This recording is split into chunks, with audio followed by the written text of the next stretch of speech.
السلام علیکم ورحمۃ اللہ وبرکاتہ۔ الحمد للہ وکفی وسلام علی عباده الذین اصطفى وعلى آلہ واصحابہ المجتبى، اما بعد فاعوذ باللہ من الشیطان الرجیم، بسم اللہ الرحمن الرحیم۔ قاتلوا فی سبیل اللہ الذین ولا تعتدوا اللہ لا يحب المعتدین۔ وقال رسول اللہ صلی اللہ علیہ وسلم من قتل دون ماله فهو شہید ومن قتل دون دینه فهو شہید ومن قتل دون أهله فهو شهيد ومن قتل دون دمه فهو شهيد، أو كما قال صلى الله عليه وسلم۔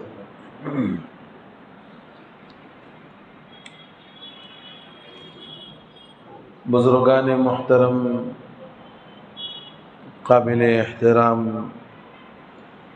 عزیز بزرگوں، نوجوان بھائیوں،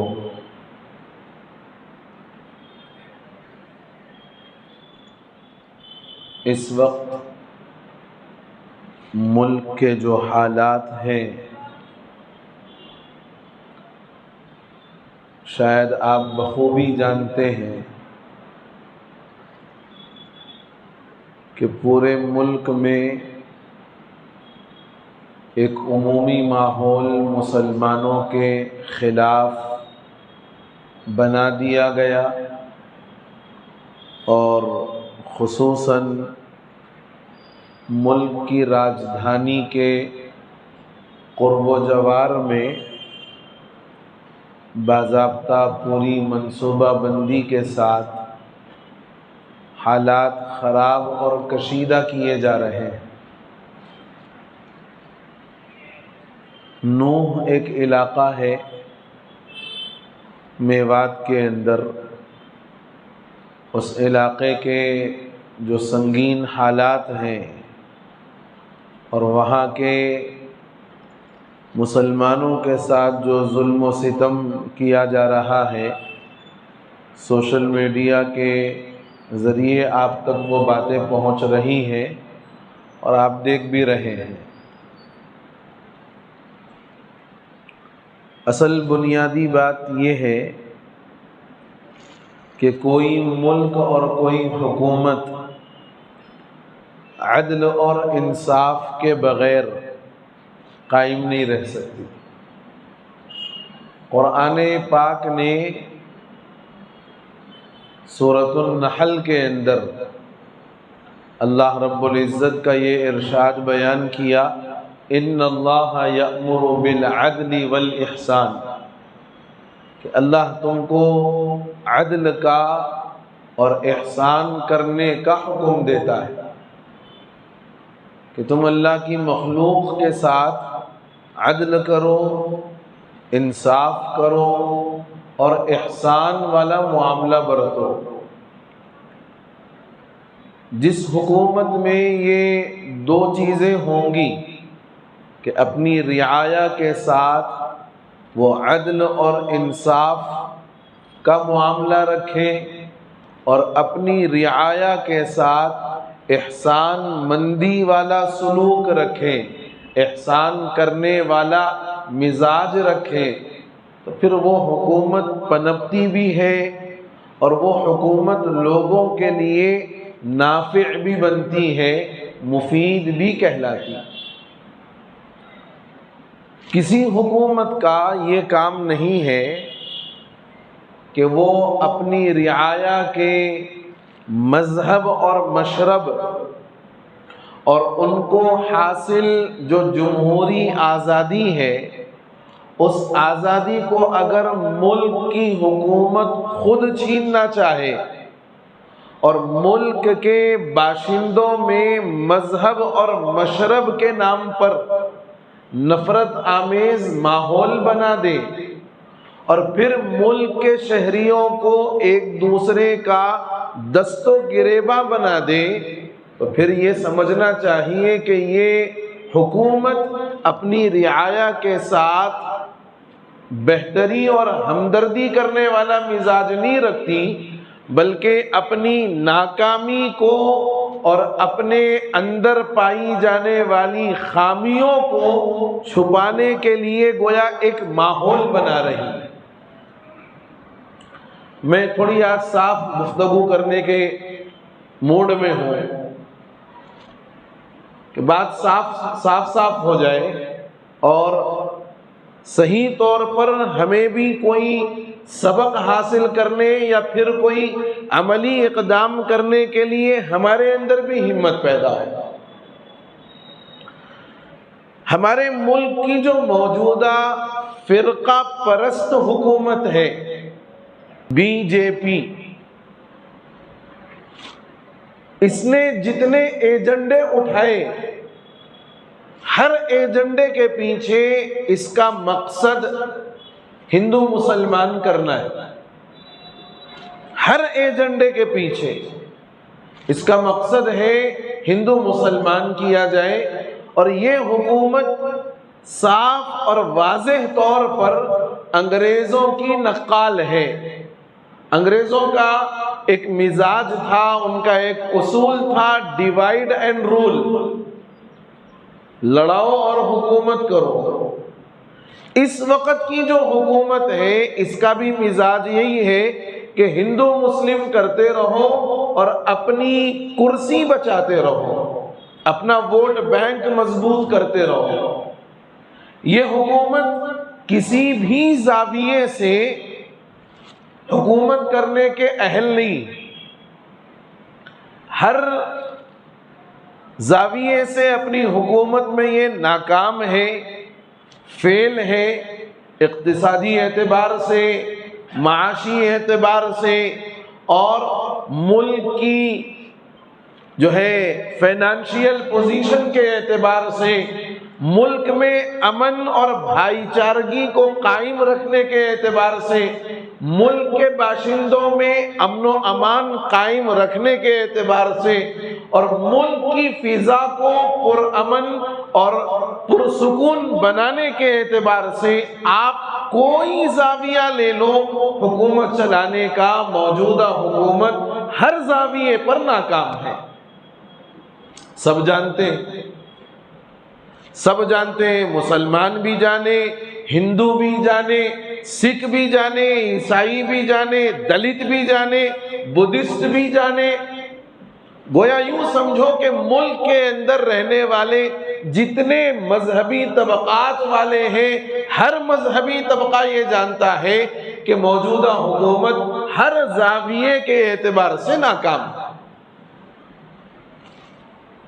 اور پھر وہ اپنی ناکامی کو چھپانے کے لیے اور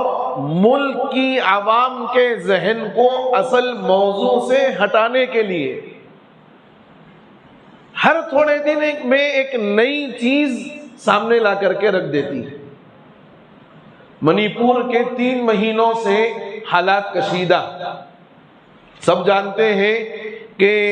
عورتوں کے ساتھ بالخصوص جو طوفان بدتمیزی اور ان کا جو سر عام قتل کیا جا رہا ہے، آپ نے ویڈیوز دیکھی ہوگی۔ ایک طرف ملک کے ایک خاص حصے کا یہ منظرنامہ ہے اس وقت، اب اس کے بعد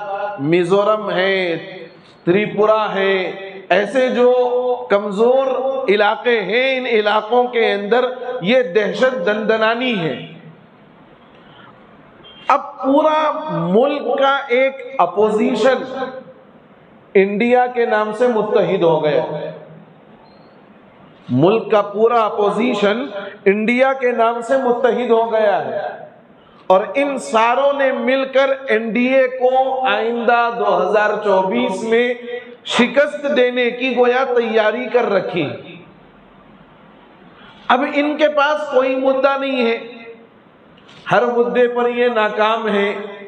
ہر چیز میں یہ ناکام ہے، تو اب انہوں نے یہ سوچا کہ اب ووٹ بینک مضبوط کرنے کے لیے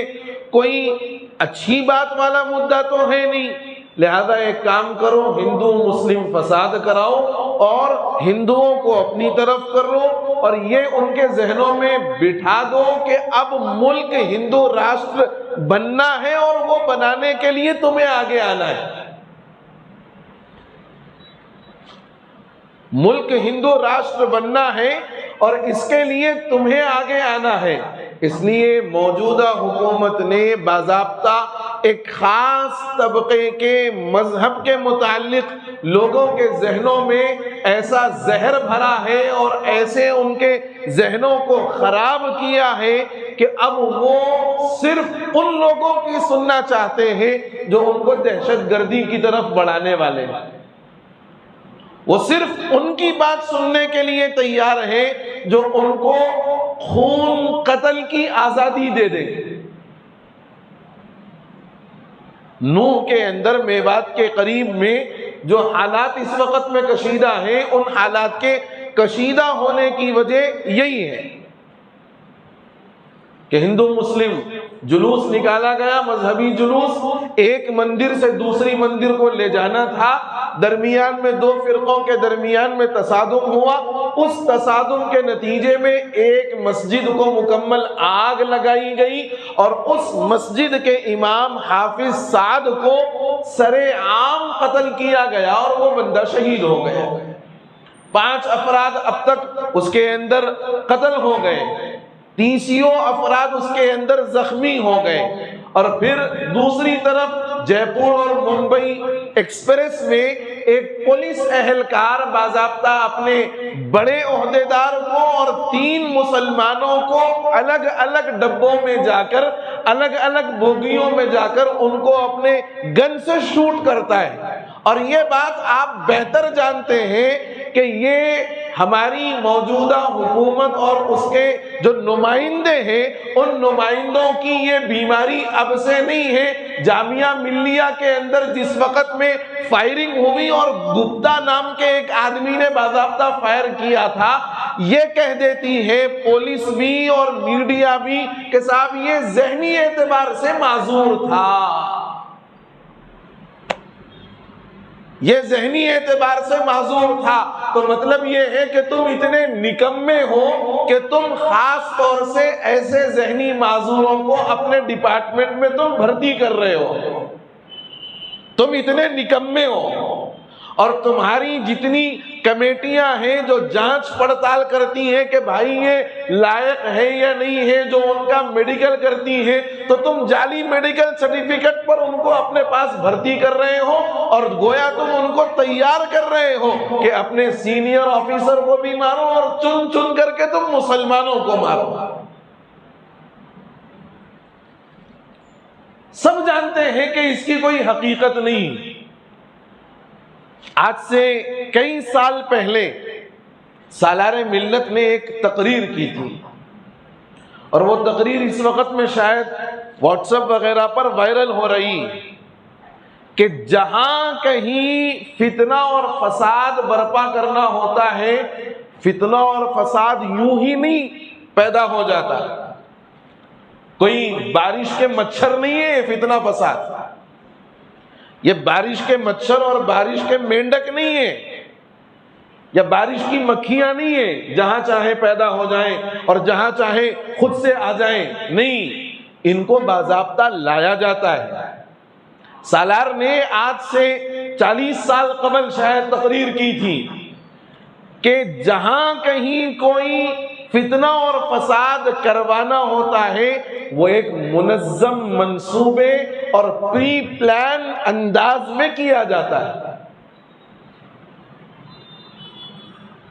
چنانچہ سالار نے اپنی اس تقریر میں ایک مثال دی، بلکہ جو واقعہ ہوا تھا اس واقعے کی طرف انہوں نے اشارہ کیا۔ میں سالار کی اس بات کو آج اپنی آنکھوں سے بالکل سچ ہوتا ہوا دیکھ رہا ہوں۔ انہوں نے کہا کہ 1 لاکھ کا عوامی جلوس ہے ہندوؤں کا، اور جس علاقے سے 1 لاکھ ہندوؤں کا جلوس جا رہا ہو اور وہ علاقہ مسلمانوں کی چاہے اکثریت والا ہو یا اقلیت والا ہو، اس وقت مسلمانوں کے ذہنوں پر جو ایک طریقے کا خوف بیٹھا ہوا ہے، جو ڈر بیٹھا ہوا ہے کہ صاحب ہمارے ساتھ کبھی بھی کچھ بھی ہو سکتا ہے، ہمارا ہوا گیا، ہم چلے بھی گئے تو کوئی مسئلہ نہیں ہے، ہمارے بال بچوں کا کیا ہوگا، یہ سوچ سب سے پہلے آتی ہے، یہ سوچ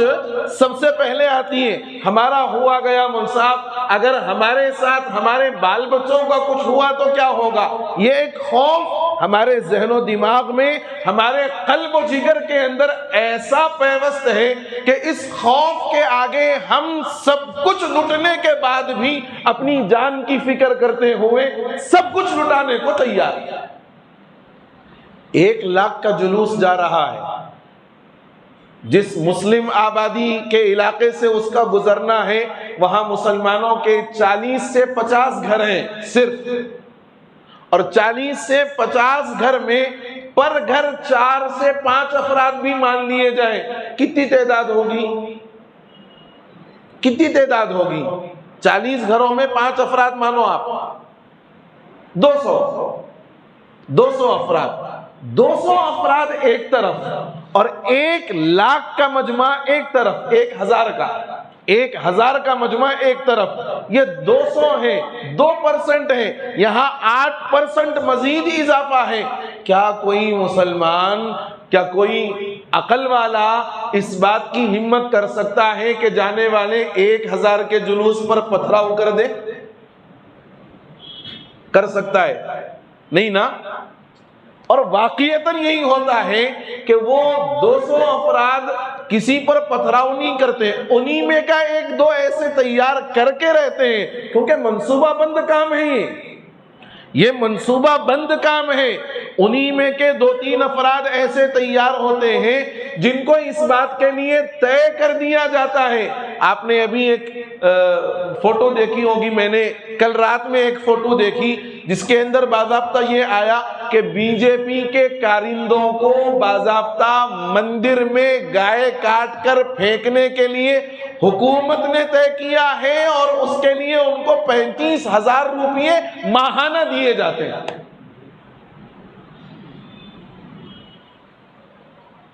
حکومت کے نمائندے ہیں یہ، اور ان لوگوں کو باضابطہ اس بات کے لیے طے کیا گیا کہ تم مندروں میں گوشت کاٹ کر کے، گائے کاٹ کر کے ڈالو، تمہیں ماہانہ 35,000 روپئے اس کام کے دیے جائیں گے۔ کون کر رہا؟ مسلمان نہیں نا، مسلمان نہیں کر رہا، بلکہ یہ منصوبہ بند طریقے سے کام کروایا جا رہا ہے۔ سالار نے کہا تھا اس وقت میں پارلیمنٹ میں کہ جس علاقے سے تمہارا جلوس گزرا وہاں کتنے گھر تھے مسلمانوں کے؟ کہا اس نے 15 سے 20،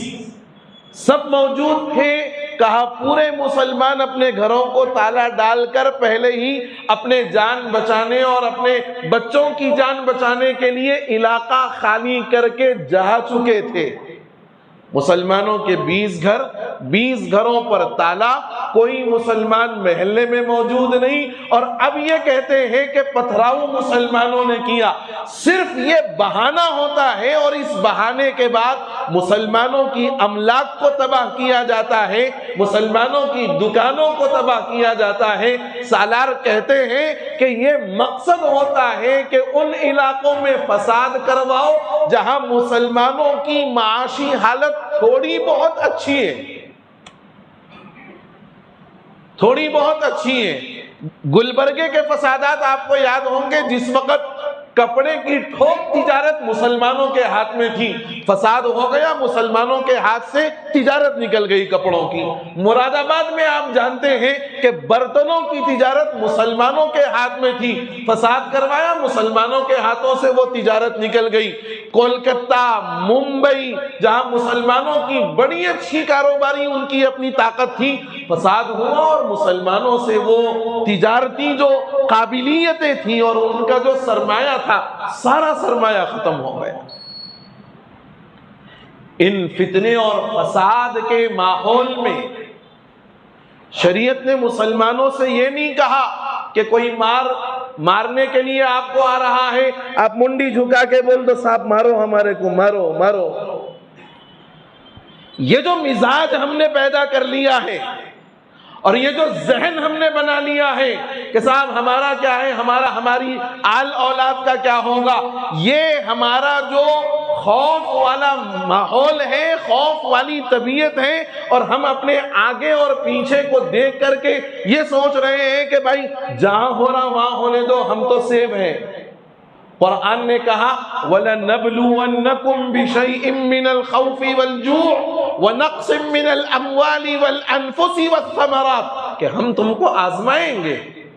تمہارا مال بھی کم ہوگا، تمہاری جانیں بھی جائیں گی، تمہاری اولاد بھی قربان ہوگی، تمہیں بھوک کے ذریعے سے آزمایا جائے گا، تمہیں مختلف آزمائشوں سے تمہارا امتحان کیا جائے گا۔ یاد رکھو کہ ہم ابو بکر و عمر کی اولاد میں سے، یاد رکھو کہ ہم ابو بکر و عمر کی اولاد میں سے ہیں، اور یاد رکھو کہ ہم خالد بن الولید کی اولاد میں سے ہیں، یاد رکھو کہ ہم ٹیپو سلطان شہید کی اولاد میں سے ہیں، یاد کرو کہ ہم حیدر علی کی اولاد میں سے ہیں، ہم محمد ابن قاسم کی اولاد میں سے ہیں۔ مسلمان اپنے مفادات کے خاطر اپنا سب کچھ لٹانے کو تیار ہے، کیا اپنے دین اور اپنے مذہب کے لیے تھوڑا سا قدم آگے بڑھانے کو ہم تیار نہیں؟ قرآن صاف کہتا ہے وَقَاتِلُوا فِي سَبِيلِ اللَّهِ الَّذِينَ يُقَاتِلُونَكُمْ، جو تم سے لڑ رہا ہے، جو تمہارے در پہ آزار ہے، اور جو تمہیں اس بات کے لیے مجبور کر رہا ہے کہ تم ملک کے پرامن ماحول کو تم خراب نہیں کرنا چاہ رہے ہو، بلکہ تمہارے نام پر اور تمہارے مذہب کے نام پر تمہیں مارا اور کاٹا جا رہا ہے، اور تمہیں اس بات کے لیے مجبور کیا جا رہا ہے کہ اب تم اپنا دفاع کرو، اقدام نہ کرو۔ اقدام اور دفاع معلوم ہے، درس قرآن میں آئی تھی بات۔ اقدام کا مطلب یہ ہے کہ تم اپنی جانب سے جا کر، اپنی طرف سے جا کر خود اپنی طرف سے لڑائی کا آغاز کرو، اس کی اجازت نہیں، اس کی اجازت نہیں ہے۔ اور نہ میں آپ کو یہ کہہ رہا ہوں،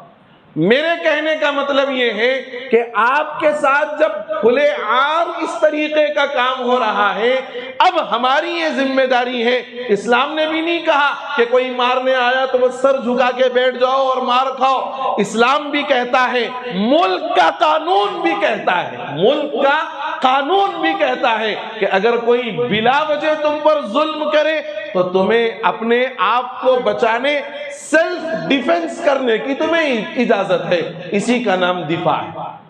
سیلف ڈیفنس۔